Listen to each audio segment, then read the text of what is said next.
Donc on va voir comment exporter tout ou partie du fichier des articles dans Excel.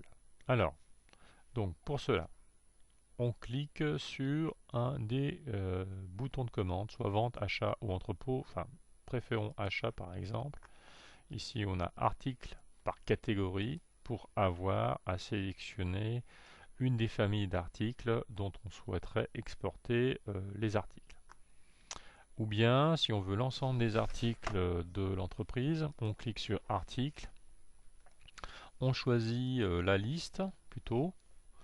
À droite, on voit qu'il y a 80 articles sur 87 de l'entreprise qui se trouvent sélectionnés.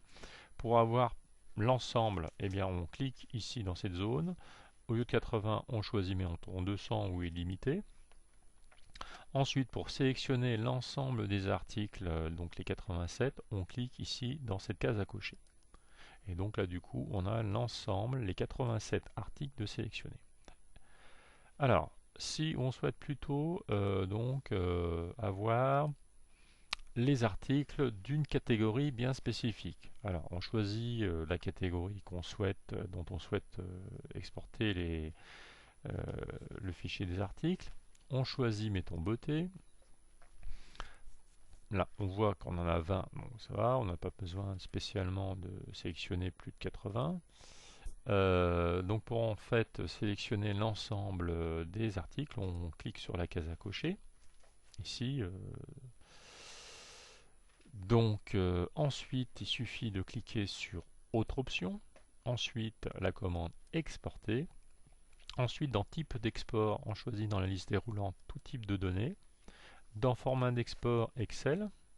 Et là, on a l'ensemble des champs qu'on va sélectionner à droite en faisant un double clic sur le champ qu'on souhaite sélectionner. Alors, tout d'abord, la référence interne. Donc, c'est dans l'ordre alphabétique. On choisit référence interne R. Voilà. Ici, on choisit le premier. Référence interne, on a fait un double clic, ça apparaît à droite.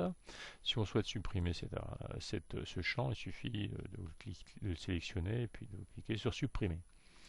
Ensuite, on a choisir nom, mais on prendra le nom. Donc ici, voilà. Ensuite, on veut la catégorie interne. Bon, elle n'est pas spécialement nécessaire puisque ça concerne la catégorie beauté ici. Donc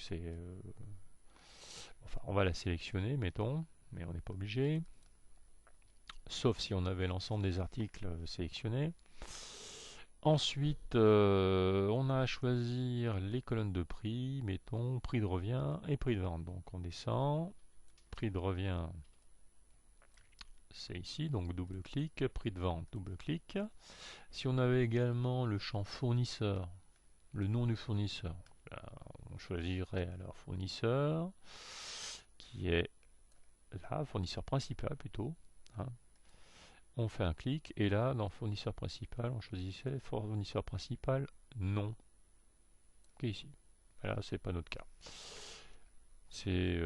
Donc ces champs nous suffisent. Il suffit de les exporter. On clique sur le bouton exporter. Ensuite, on a une boîte de dialogue qui nous invite à ouvrir sur Excel le fichier. Donc on clique sur OK. Voilà. Donc là, on active la modification. On supprime la colonne A, donc en cliquant sur le titre A, parce qu'on n'en a pas besoin, c'est une colonne inutile. On met en forme, donc on réduit la largeur de la colonne A, on élargit la colonne B de telle sorte que toutes les désignations apparaissent d'une manière uniforme et sans retour à la ligne. La catégorie interne et les deux colonnes de prix. Voilà. Donc la ligne 1, on peut la mettre en gras, on peut mettre donc aligner verticalement, horizontalement, renvoyer à ligne automatique, on peut mettre voilà. Alors on va peut-être élargir un tant soit peu la colonne catégorie interne non, puisque là, là à la rigueur on peut même supprimer interne non et supplément laisser catégorie.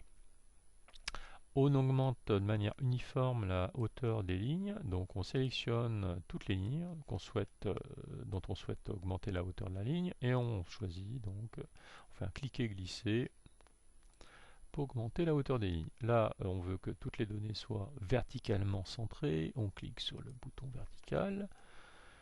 Voilà, les deux colonnes ici de prix, on peut très bien aussi les mettre en forme, c'est-à-dire mettre les séparateurs de milliers. Bon, ça ne fonctionne pas. Donc on peut aussi augmenter simplement ici, en augmentant sur les boutons ou en réduisant, donc de telle sorte qu'il y ait 2 décimales. Voilà. On veut en fait mettre en forme le tableau. Alors on peut mettre des bordures, on peut mettre des motifs, des couleurs de remplissage, mais on peut aussi cliquer sur le bouton mise sous forme de tableau. On choisit une couleur, mettons celle-ci, avec mon tableau comporte des entêtes. On fait OK. Voilà, on enlève les boutons de filtre dont on n'a pas besoin. On clique donc alors dans le menu création, bouton de filtre. Et voilà, donc terminé l'ensemble des articles mis en forme. Et bien,